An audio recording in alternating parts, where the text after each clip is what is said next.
Bir жумадан кийин Асел экөөбүз Бекет базадагы Албектин үйүнө келип кирдик. Чакан үй дагы 2 бөлмө. Анда элдер ал жерде бир топ бар. Үй бүлөлүү шофёрлор жана май куйган пункттун жумушчулары турат. Жакшы конуш, жол жээги, нарындай алыс эмес. Дүкөнгө, киного барып турганга оңтой.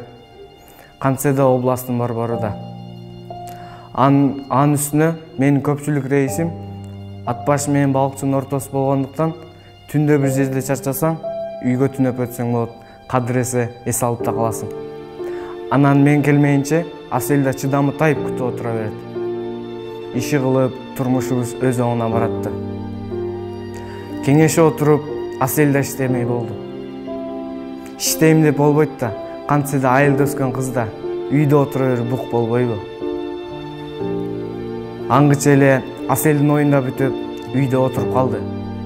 Асел төрөгөн күнү мен ат башыдан рейстен келаткан болчумун. Асел болсо нарындагы төрөт үйдө болчу.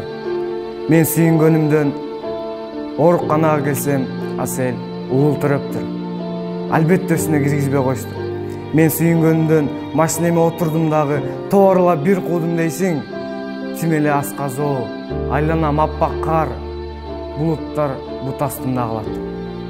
Долондун белине чыктым дагы сүйүнгөн бойдон машинемден түшүп, бүтүнүн баргыча абадан кире жутуп: "Эй, тоолор, мен оңду болдум!" Тоолор да бир силкинип алгандай болду.